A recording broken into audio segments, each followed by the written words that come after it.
Historias de mar y monte, saberes y resistencias negras en el Pacífico malagueño.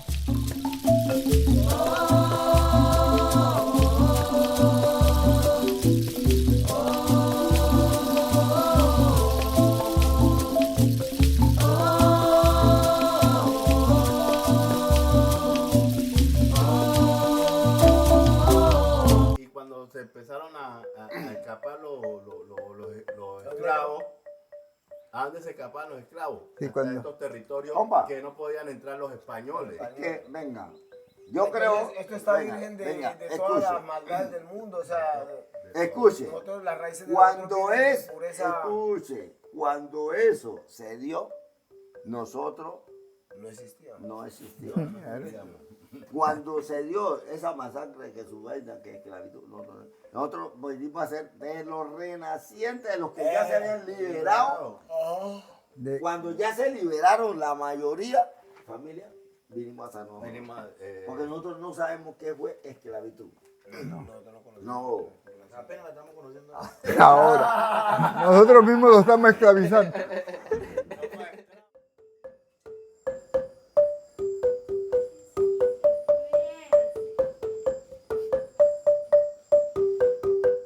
Bienvenidas y bienvenidos a este recorrido en donde a lo largo de 8 capítulos nos adentraremos en la vida profunda y diversa del Pacífico colombiano, un territorio moldeado por las aguas, las selvas, las migraciones y las memorias de resistencia. Desde allí nos acercamos a una comunidad ubicada en esa geografía extensa.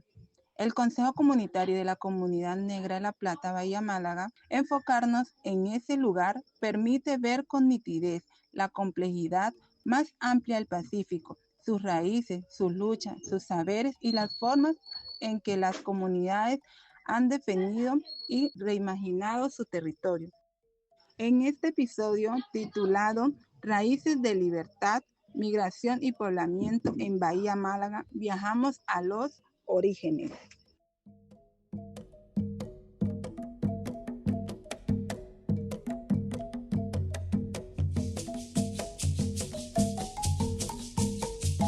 Entre los siglos XVI y XIX, más de 12 millones de africanos fueron transportados a la fuerza a lo que hoy se conoce como el continente americano. Colombia fue uno de esos destinos donde la población esclavizada fue explotada. Desde allí, en medio de la violencia, el desarraigo, surgieron caminos de resistencia, huidas hacia zonas inalcanzables, compras de libertad, alianzas con pueblos indígenas y la formación de nuevos asentamientos.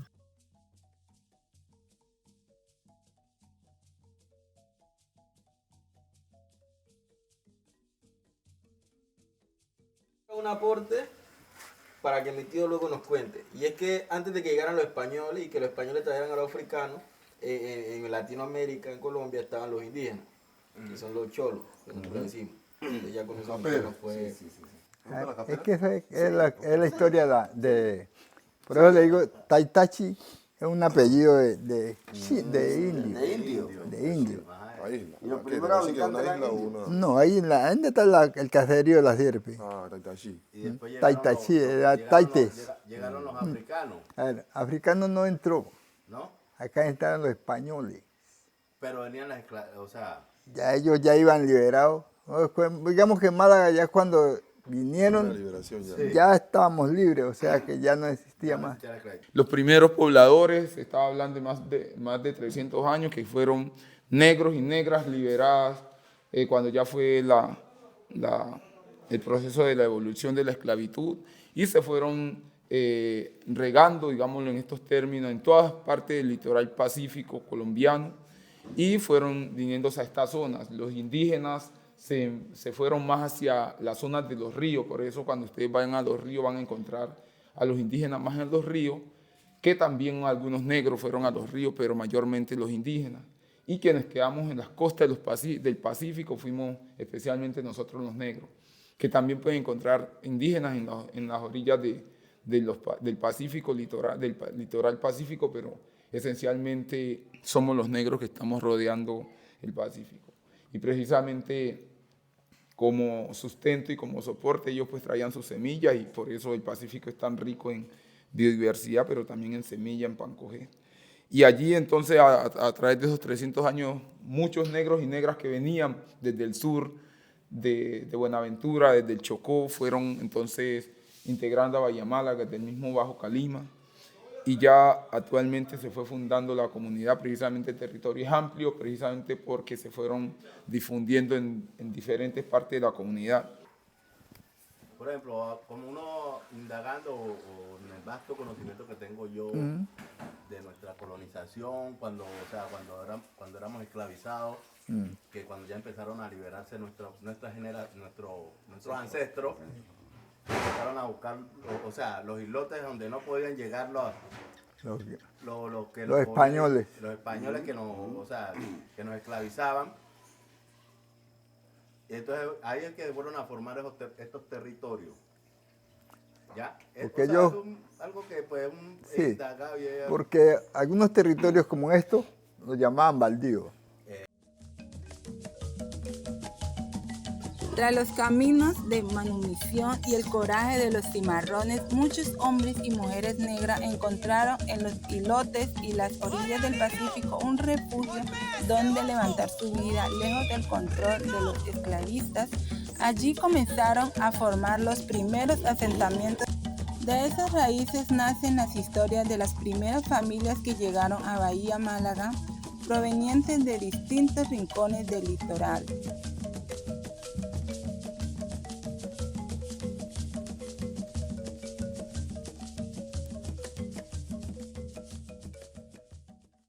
Nosotros siempre hemos sido herederos de estos territorios por los primeros moradores de las comunidades afrocolombianas que llegaron a estos territorios. Nuestros primeros ancestros que bajaron de los valles interandinos a estos territorios, como decir Quebrada Pepe, Quebrada Valencia, El Morro, y empezaron a ir moldeando este territorio. Sí, con Aleti íbamos a investigar, a mí me tocó duro investigando, sí. Que ya en la Oca del Morro, el primer fundador que llegó de la familia de los Romeros, como se llama, llegó a la Oca del Morro. Allí hizo una andeta de río, ahí había una de río, ¿ustedes acordan de? Allí ya hicieron la primera, de ahí se desplazaron hasta acá. De los Romeros, la familia de los Romeros. El chino era el chino Hong, ¿sí? Y la mujer llamaba Carmen Tejón, ¿sí? Pero era como no sé si era, me parece que era nativa de aquí. El aquí fue que la cogió a ella. Porque mi tío es un italiano, también cogió una tía mía aquí. Sí, y bueno, entonces de ahí el chino se fue y dejó a mi abuelo Freddy Romero encargado de esta isla, ¿sí? Pero como esos viejos antes no veían televisión, tuvo como 12 hijas. Y eso ya fue repartiéndole a cada uno, haga su casa ahí, haga su casa ahí, y la playa se fue. Ya llegaban gente de otras partes y también iban quedando aquí con nativas, ¿sí? La Plata llama porque un chino, apellido Plata, ahí vivía una familia que llamaba la familia de los Montenegro. Entonces, el chino se enamoró de una hija, de un señor Juan Montenegro. Y como se enamoró de esa isla, y eso todo era rodeado en coco, él compró esa isla. El apellido de ese chino llamaba Juan Plata, era el apellido. Entonces, por eso ya cuidó la plata. Y llegaron acá y se vieron a esa muchacha y se enamoró él. Y con el amor, ¿a dónde uno no se va? Atrás del amor. ¿Ah? Es que, venga, hay una historia que cuando entró el señor, el chino, que dicen, aquí había habitantes. Claro, había. ¿Quién eran esos habitantes? Los palenqueros, ¿no? Porque son los Familia, descendientes. cuando éramos- el chino que legalizamos entró, habían cocales. Entonces, cuando hay una palma de coco, esa palma de coco tiene una edad. Claro. Y esa edad es de que hubo habitantes. Por eso, mucho antes de que ellos llegaran. Bueno, esto acá, las familias que vivían ahí venían unos de Timbiquí. Yo soy descendencia de López de Micay, mi papá y mi mamá de allá. Otros de Yurmanguí, Nayeros. Ha sido, y nos acogimos ahí en el punto.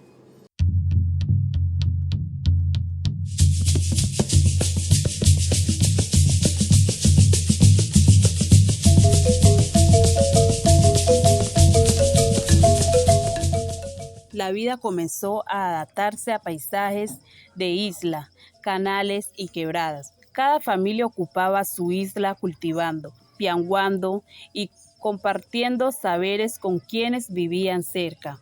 Las islas tenían nombres propios, frutos, casas y recuerdos que las hacían únicas. Vivir disperso no significaba aislamiento, pianguando y compartiendo saberes con quienes vivían cerca. Las islas tenían nombres propios, frutos, casas y recuerdos que las hacían únicas. Vivir disperso no significaba aislamiento, sino un entramando de relaciones. Se compartían fiestas, curanderos y ayuda mutua, mientras cada familia cuidaba su espacio y sus recursos. Así se tejía un modo de vida lleno de autonomía, conocimiento y tradición. Baila Marianita.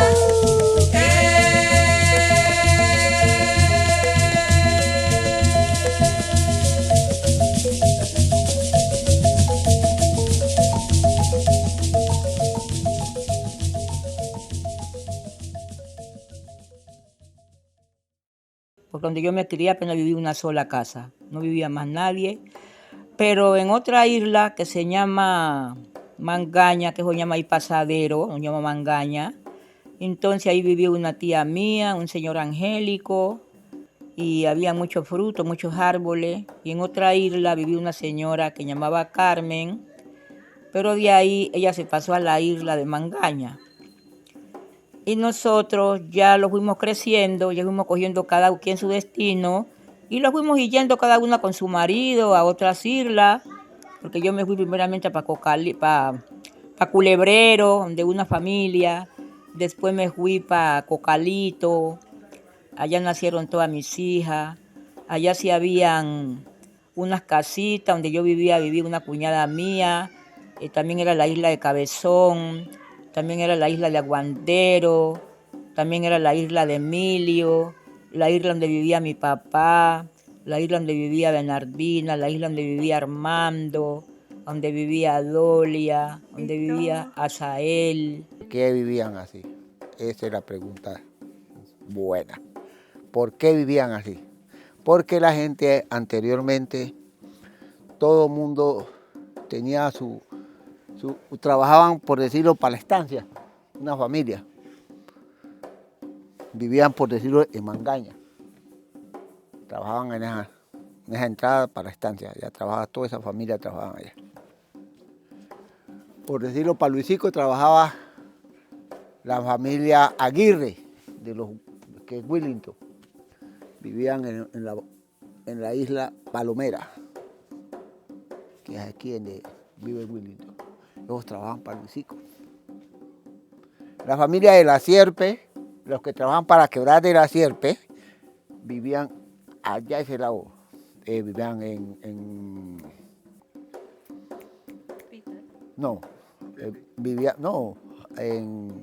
en la Sierpe, pero vivían en las islas también. Allá ellos también en islas. Porque ese era el sector de ellos trabajar. Y toda la gente vivía así. ese era el porqué. Porque vivían en las quebradas, en las entradas de las quebradas vivían, pero vivían chispeados. Y ahí así, los nombres de las islas así, de Pum, han sido así, porque La Plata la pusieron, La Plata porque fue Delfín, que quedó eso, ya le pusieron así el nombre Plata. La Muerte abajo, La Muerte fue ese de cuando existía ese, ¿cómo es que era? Un libertador que llegó y se le murió la mujer ahí en ese, entonces por eso lo pusieron La Muerte. Entonces ahí quedó esa isla La Muerte, y así ya se queda. Y así por fin, más arriba se llama Curichiche, el otro lado ahí se llama Curichiche, eso también era así ya. Y así todas estas islitas tienen su nombre así, todas han sido. Pero es la vida de uno ha sido, todo un tallo ha sido, yo pues, desde que he sido yo es mi pesca, de todo. Entonces se iba allá, vea que en la isla tal hay un enfermo. Hacían reuniones y bueno, para sacarlo, o buscaban, porque en ese entonces no había, la gente de acá no iba para el médico, porque no había qué cosa era médico. Pero acá había muchos curanderos, botánicos, curaban que culebra, porque la realidad es que la gente antes no se moría de mucho, porque la gente vivía solo de su agricultura, de su pesca, y cualquier picadura de culebra que era lo más arriesgoso, ahí estaba el curandero. Para el tiempo de fiesta, pues nosotros los papás los llevaban, por lo menos de aquí, por lo menos ahora que pasó la Virgen del Carmen, de aquí uno cogía su canoa, se iba para donde mi Chisnelito, que allá arrullaban todas las fiestas así, tradicionales, las arrullaban mucho. Como la gente podía hacer la lejura donde fuera, y ya llegaba donde estaba ese arrullo. Pues en las islas uno vivía riquísimo, sabroso, tenía casi toda la mano porque uno sembraba muchos frutos, vivía de eso, vivía de su pan coger.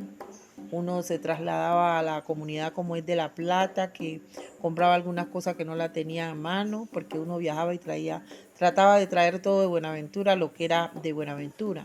Más lo de acá, como la presa, el banano, eso no había necesidad de comprarlo. Simplemente la gallina era criolla, el huevo era criollo, no se compraba nada de eso. Todo lo de presa uno lo consumía pues en el lugar que vivía, porque lo tenía, criaba gallina. No había necesidad de traer mucha cosa de Buenaventura, donde el maíz, casi uno no comía pan, sino su maíz, su hojaldra, todo típico.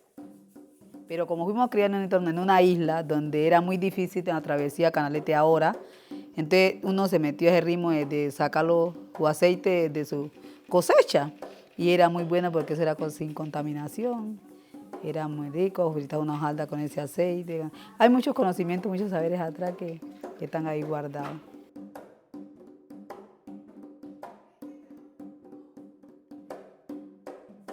Las familias no vivieron dispersas en las islas e islotes para siempre.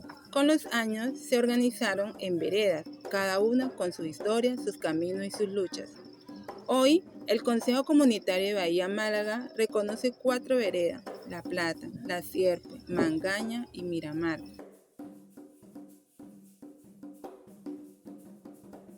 Sí, como en el 50 para acá, la gente fue cambiando la opinión de venirse ya haciendo grupo de pueblo. ¿Por qué? Por el estudio de los niños. Ya se hizo una escuelita de paja en La Plata. Entonces la gente de La Sierpe se venía a Canalete, de La Sierpe a estudiar La Plata. Porque a nosotros tocaba era venir de La Sierpe a Canalete acá. Y todos los que vivían en las islas, todo el mundo cuando amanecía lloviendo no venían. O si venían, tenían que traer ropa. Y en ese tiempo no había plástico, era chupe de papel. Yo llegaba todos mojados, tapaban, era con hoja. Hombres llegaban a la clase todos mojados. Entonces no. Entonces todo el mundo ya fue pensando, no, si los unimos, los hijos estudian mejores. Y llega más beneficio a las cosas, porque El gobierno a nadie ayuda solo. El gobierno ayuda cuando es la gente agrupada.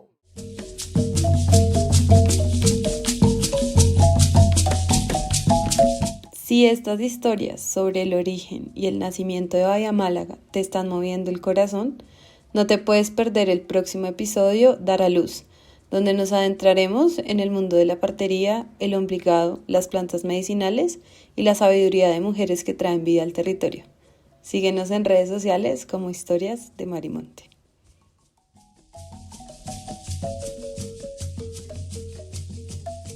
Pero el interés por garantizar la educación de los niños no fue una preocupación solo de los pobladores de La Plata. La Sierpe también se comenzó a pensar en cómo organizar la vida en comunidad, agrupando las casas dispersas y buscando caminos para que los vecinos pudieran encontrarse y compartir su día a día.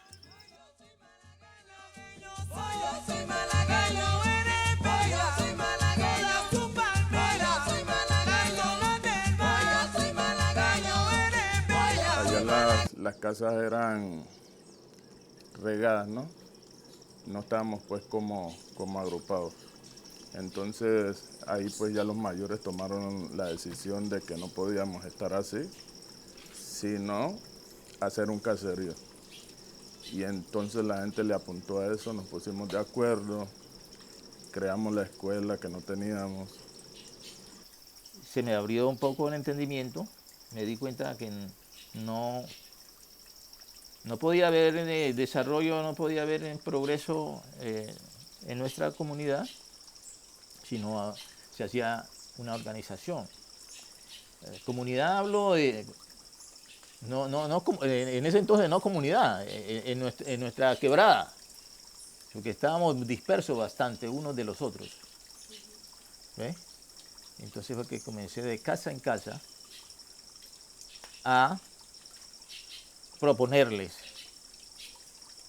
que era necesario trabajar para organizarnos en un punto. Entonces comenzamos a trabajar duramente ahí al frente de la cascada, saliendo de la cascada derecho al otro lado, hay un manglar. Estamos parando la escuela, como le dije antes.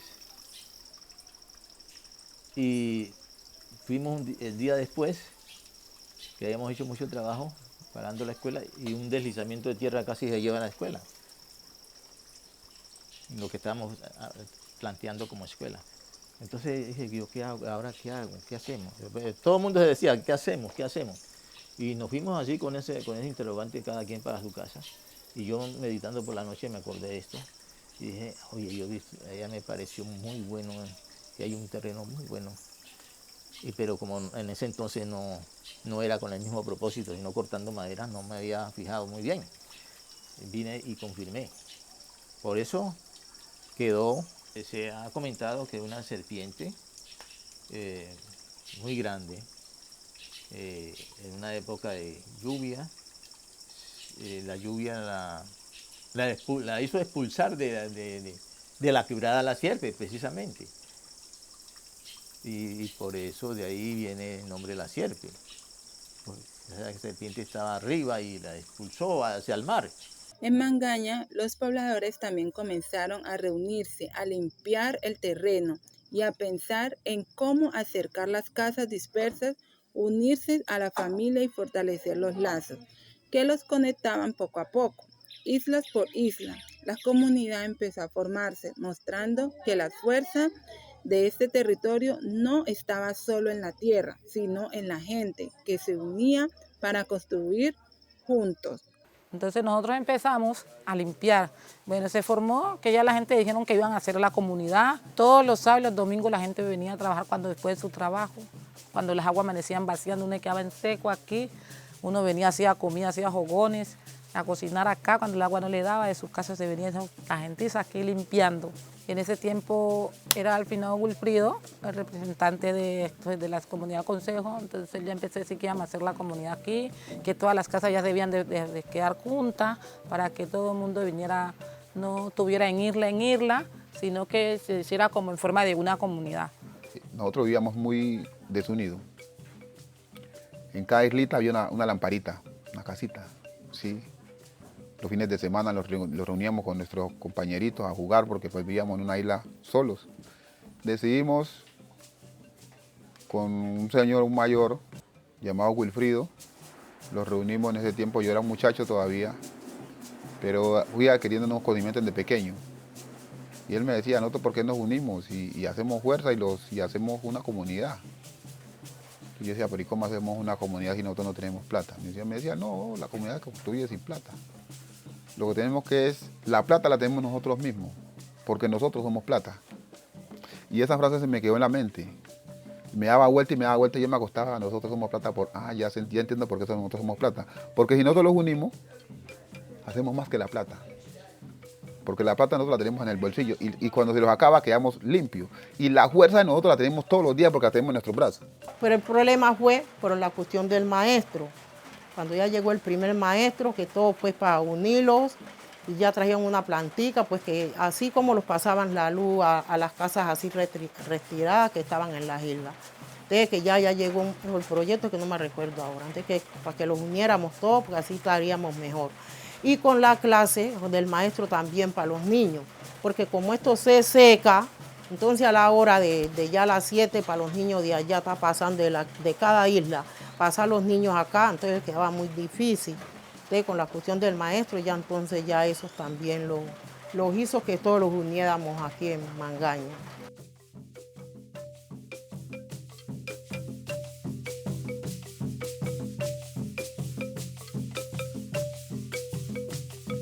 Y así, mientras La Plata, La Sierpe y Mangaña iban tomando forma, surgió otro sueño más reciente, Miramar, un proyecto que en un inicio imaginó mover allí a toda la gente de La Plata y levantar una nueva ciudadela frente al mar.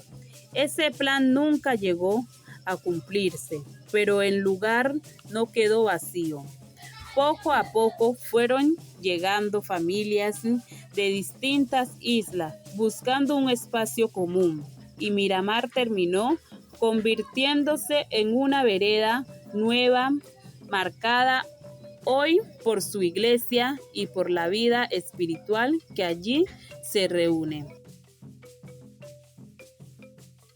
El plan era que todos los plateños iban para Miramar, todos. Aquí apenas toca era para hoteles, cabañas. Quedarían algunos para administrar las cabañas o vendría de allá la gente. Ya después sin nadie ya. Cuando no se dio las cosas como eran, ya todo el mundo fue quedando quieto. Tarde, mija.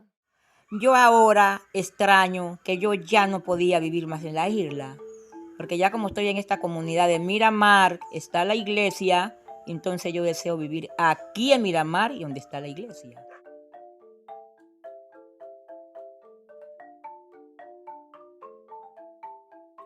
Mientras las veredas se consolidaban y las familias encontraban su lugar entre islas y canales, también se fue tejiendo otra historia, la de cómo las comunidades del Pacífico han definido quiénes son y cómo se reconocen. La vida en el campo, el cuidado de la tierra y la organización comunitaria no solo construyen hogares, sino también identidad. En Bahía Málaga, como en muchas otras zonas rurales del Pacífico colombiano, ser campesino y ser negro no siempre ha sido lo mismo en los ojos del Estado. Hoy las voces de quienes habitan esos territorios nos contarán cómo esa historia de derechos y reconocimiento y pertenencia se entrelazan con la vida diaria, con la tierra y con la memoria de sus ancestros.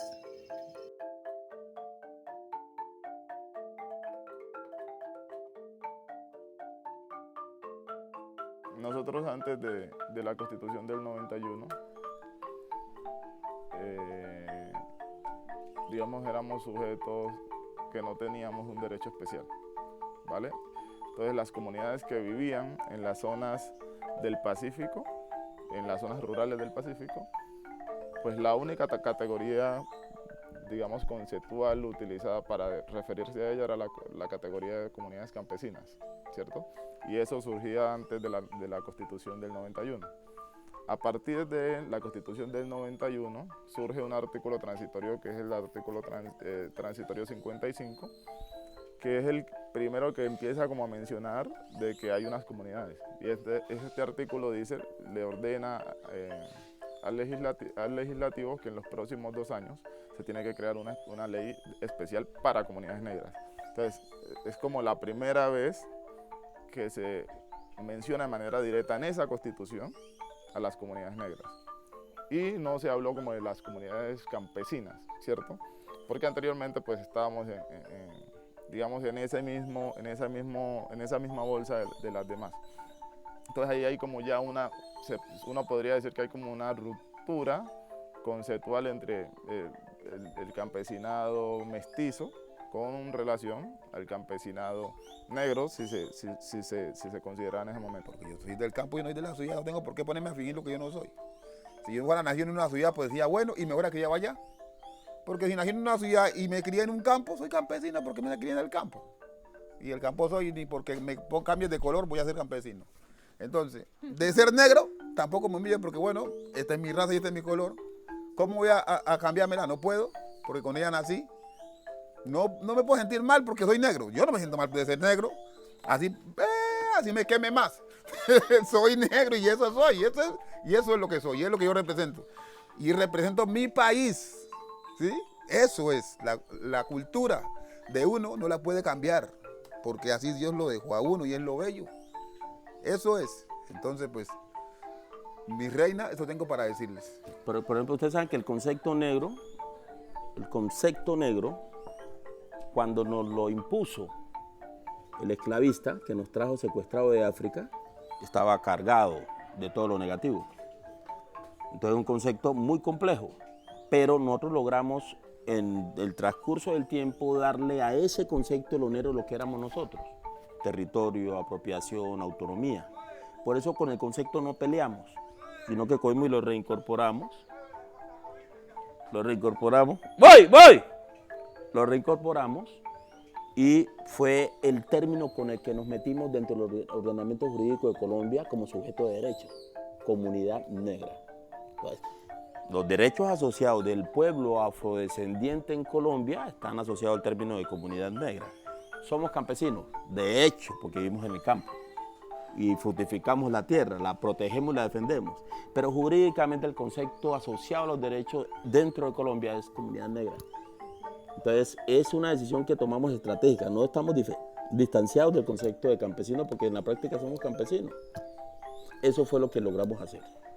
Entonces afrocolombiano, afrodescendiente y todo lo demás que pueden ser términos interesantes, pero el concepto jurídico asociado a los derechos nuestros en Colombia y dentro del ordenamiento jurídico del concepto de comunidad negra. Ahora, luego de la ley 70, cuando uno lee la ley 70, pues nunca hace alusión al concepto de campesino.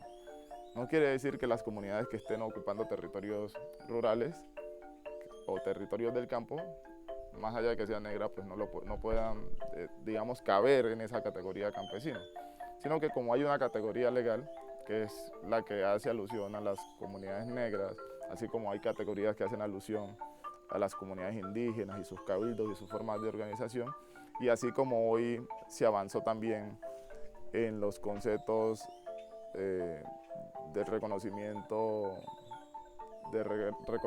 colectivo de las comunidades campesinas ya en Colombia, al cual pues nosotros no hacemos parte porque hacemos parte de otro grupo de especial protección. Entendemos que hay ya como una diferenciación.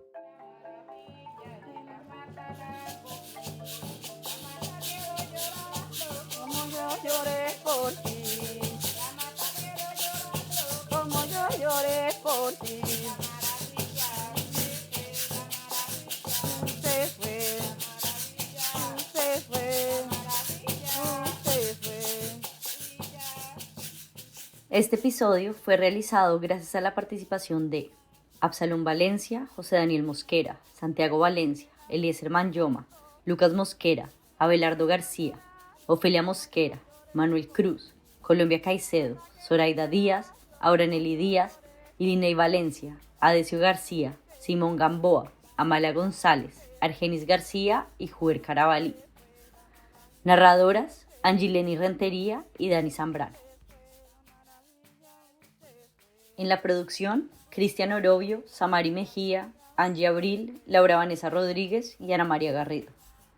Diseño de escaletas, Cristian Orobio, Javier Belalcázar, Samari Mejía, Akin Carabalí, Fernando Valencia, Angie Abril, Laura Vanessa Rodríguez y Ana María Garrido. Este podcast fue realizado en el marco de los estímulos de investigación del Instituto Colombiano de Antropología e Historia 2025.